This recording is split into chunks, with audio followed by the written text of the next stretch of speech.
memberikan legenda 10 cincin sejak ribuan tahun silam.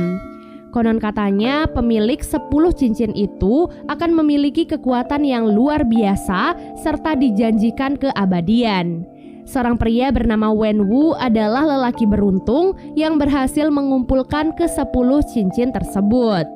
Selama ribuan tahun, Wen Wu membuat sebuah organisasi bernama Ten Rings yang berisi para prajurit dari berbagai belahan dunia untuk melakukan pemberontakan dan memperoleh kekayaan.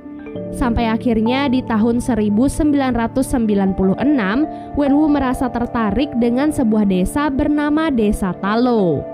Desa Talo diketahui menyimpan berbagai makhluk mitos dan juga sihir kuno. Tanpa membuang waktu, Wen Wu dan anak buahnya pun langsung pergi menyelidiki desa tersebut. Tak disangka, desa Talo yang suci dilindungi dengan sangat ketat. Hal itu dapat dilihat dari kondisi hutan di sekitar desa berbentuk seperti labirin yang bahkan bisa menghimpit siapapun yang mencoba menerobosnya. Alhasil, mobil yang ditumpangi Wen Wu pun kecelakaan dan terjatuh dari atas tebing. Wen Wu yang berhasil selamat masih tidak menyerah. Ia memutuskan untuk menelusuri hutan itu sendirian. Setelah berjalan beberapa saat, ia pun bertemu dengan penjaga desa Talo yang bernama Yang Li.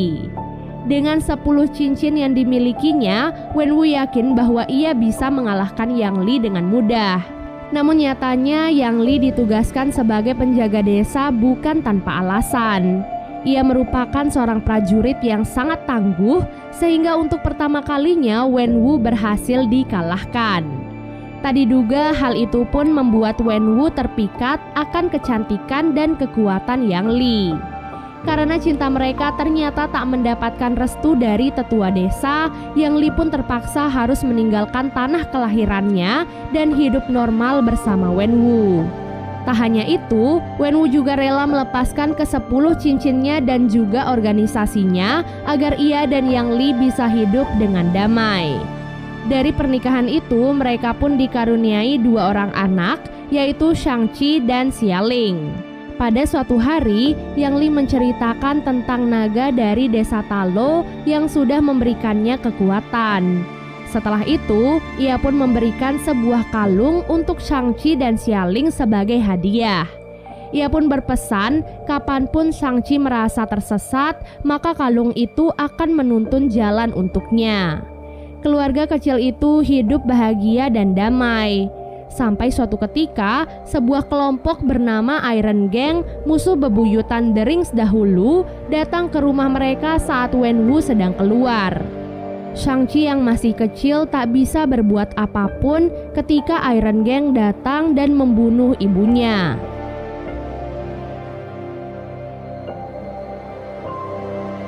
Semenjak kematian Yang Li, Wen Wu pun kembali menggunakan cincin-cincinnya dan menghidupkan organisasi Ten Rings. Ia bertekad untuk membantai semua anggota Iron Gang yang telah membunuh istrinya. Sejak saat itu, Shang-Chi dilatih untuk menjadi seorang petarung yang handal. Sampai saat ia beranjak remaja, ayahnya memberikan misi untuk membunuh ketua Iron Gang. Setelah menyelesaikan misi itu, Shang-Chi pun memutuskan untuk meninggalkan dunia yang kelam itu dan kabur ke San Francisco. Bertahun-tahun berlalu semenjak kejadian itu, Shang-Chi hidup sederhana sebagai karyawan hotel bersama dengan sahabatnya yang bernama Katie. Pada suatu hari ketika ia dan Katie sedang dalam perjalanan ke hotel, Shang-Chi tiba-tiba didatangi oleh seorang pria yang menginginkan kalungnya. Karena Shang-Chi menolak, pria itu pun memanggil kawanannya untuk menyerang Shang-Chi. Dengan bakat ilmu bela diri yang ia miliki, Shang-Chi pun mampu melawan segerombolan pria tersebut.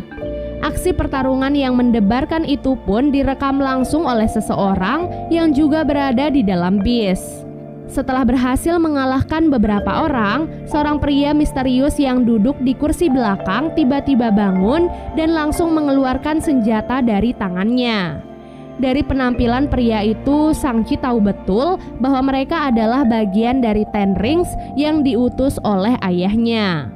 Oleh karena itu, Shang-Chi pun berusaha untuk mengalahkan mereka semua dengan bantuan Katie. Katie berlari ke arah kemudi bis dan mengikuti rencana dari Shang-Chi. Berkat kerjasama mereka, Shang-Chi dan Katie pun berhasil mengalahkan para anggota Ten Rings. Namun sayangnya tanpa disadari, anggota Ten Rings berhasil merebut kalung dari Shang-Chi. Setelah kejadian itu, Shang-Chi dan Katie pun langsung bergegas pergi ke Macau untuk mencari Xialing, adik perempuan Shang-Chi. Karena kalung yang sama juga dimiliki oleh adiknya, jadi Shang-Chi berpikir bahwa adiknya juga pasti sedang dalam bahaya. Singkat cerita, Shang-Chi dan Katie pun sampai di Macau. Sesampai di sana, mereka pun langsung bergegas ke tempat Xialing. Xialing mendirikan sebuah arena tanding ilegal yang cukup besar.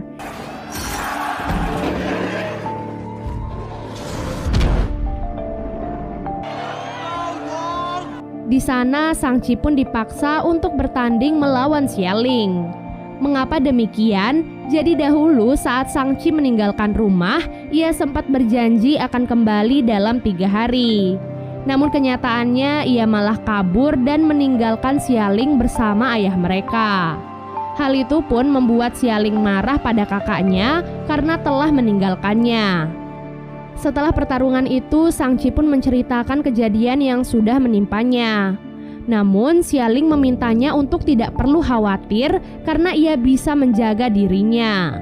Dan benar saja saat itu juga rombongan Ten Rings pun datang menyerang tempat tersebut. Xialing dan anak buahnya langsung bergegas kabur melalui pintu darurat, sementara Shang-Chi dan Katie terpaksa harus melewati tebing.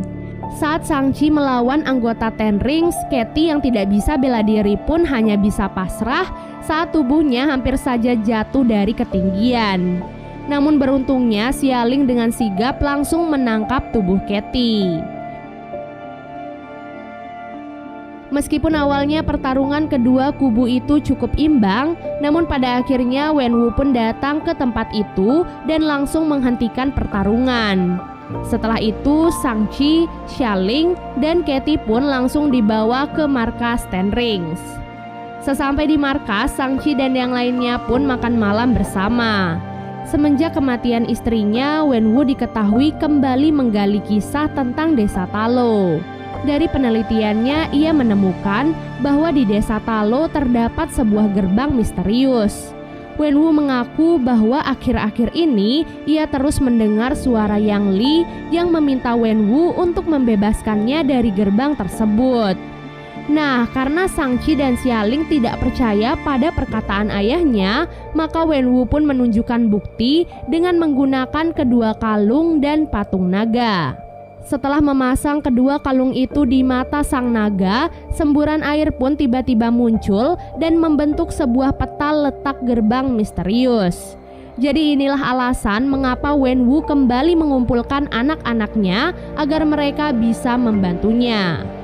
Namun tetap saja Shang-Chi dan Xialing tetap tidak setuju dengan rencana ayahnya. Karena bagaimanapun juga mereka tak ingin bertarung melawan desa Talo, desa kelahiran ibunya. Karena keras kepala, mereka semua pun akhirnya dimasukkan ke dalam penjara. Di dalam penjara, mereka pun mulai merencanakan sesuatu agar mereka bisa sampai di desa Talo lebih dulu dari ayahnya. Beruntungnya di dalam penjara itu mereka bisa bertemu dengan seorang lelaki bernama Trevor yang mengaku bisa berkomunikasi dengan seekor hewan dari desa Talo. Nah, dengan arahan dari hewan itulah mereka pun akhirnya langsung berangkat menuju desa Talo.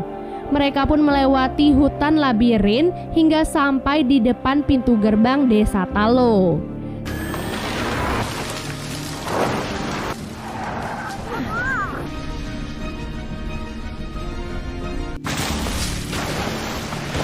Setelah melewati air terjun dengan portal dimensi, mereka akhirnya berhasil sampai di desa Talo.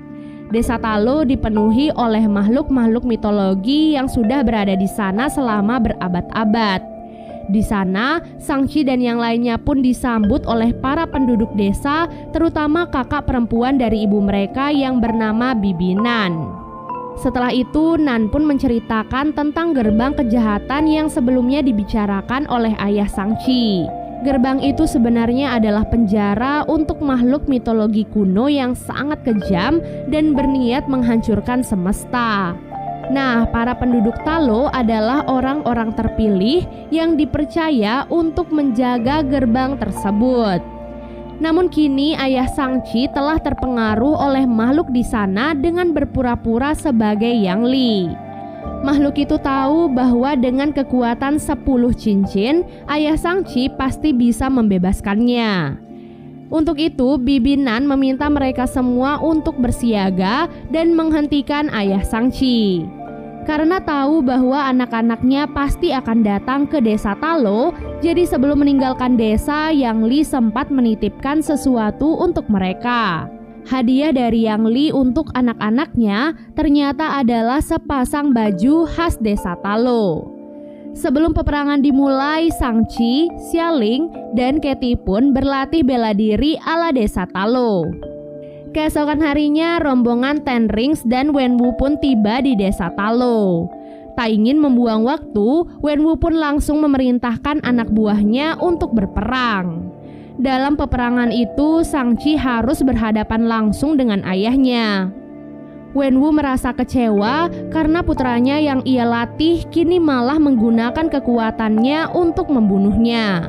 Hal itu pun membuat Wenwu sangat marah dan langsung menyerang Sangchi dengan ke-10 cincinnya. Karena hal itu, Sangchi pun terlempar ke dalam danau dan akhirnya tenggelam. Setelah mengalahkan putranya, Wenwu pun berjalan mendekati gerbang kegelapan dan langsung menghancurkan gerbang tersebut.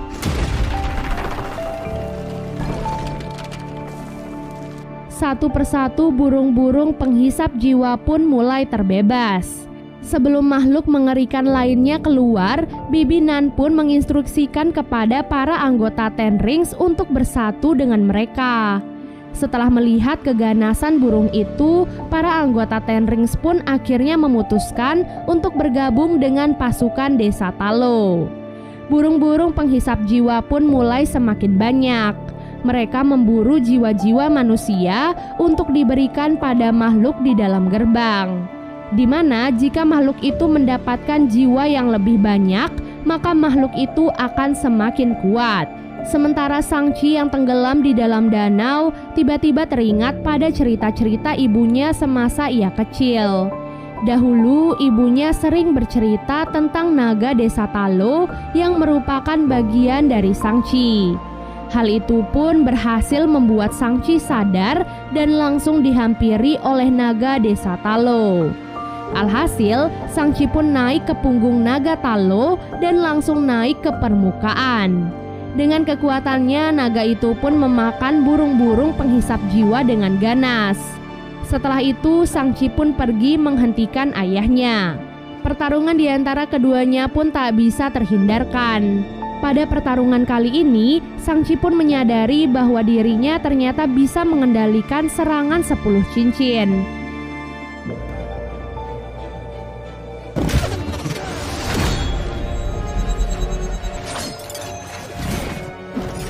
Meskipun Sangchi punya kesempatan untuk membunuh ayahnya, namun ia tetap tidak tega melakukan hal itu. Di tengah pertarungan itu, si penghuni gerbang kegelapan pun akhirnya berhasil bebas. Ketika makhluk itu akan menyerang Sangchi, Wenwu pun dengan sigap langsung melindunginya. Naasnya, karena hal itu, jiwa Wenwu pun dihisap. Sebelum kematiannya, Wenwu pun memberikan ke-10 cincinnya untuk Sangchi. Kemudian Sangchi diselamatkan oleh naga Talo yang sekarang telah dinaiki oleh Xialing. Alhasil, naga Talo dan makhluk itu pun kini bertarung satu sama lain. Ketika makhluk itu sudah semakin kuat, ia pun berniat menghisap jiwa naga Talo. Beruntung sebuah panah tiba-tiba datang dan menembus leher makhluk tersebut. Rupanya panah itu berasal dari Katie. Nah, kesempatan itu pun langsung dimanfaatkan oleh Shang-Chi dan Xia Ling untuk melancarkan segala serangan. Dengan bantuan Xia Ling dan naga Talo, Shang-Chi pun menembakkan ke-10 cincinnya dan meledakkan tubuh makhluk itu hingga hancur berkeping-keping.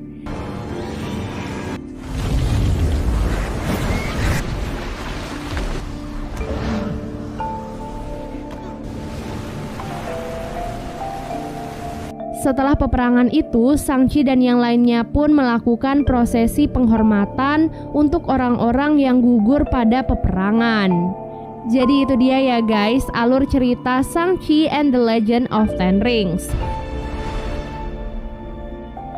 Pada credit scene-nya kita diperlihatkan pada Shang-Chi dan Katie yang dihampiri oleh Wong dengan menggunakan cincin portalnya. Setelah ia tahu bahwa Shang-Chi sekarang adalah pemegang 10 cincin, ia pun langsung mengajak Shang-Chi dan Katie untuk pergi ke suatu tempat.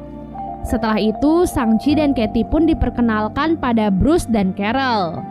Kemudian Wong mengatakan bahwa cincin yang dimiliki oleh Shang-Chi pertama kali dirasakan di sebuah daerah bernama Kamartaj, di mana cincin itu bertindak sebagai sinyal atau pesan di tempat tersebut. Pertemuan itu dianggap sebagai salam penyambutan untuk Shang-Chi yang kini telah bergabung dengan MCU. Di akhir film kita juga diperlihatkan pada Xia-Ling yang kini telah menduduki tahta ayahnya sebagai pemimpin dari organisasi Ten Rings. Jadi itu dia ya guys, alur cerita Shang-Chi and the Legend of Ten Rings. Semoga teman-teman suka ya sama alur ceritanya. Makasih banyak udah nonton dan sampai jumpa di alur cerita berikutnya. Bye!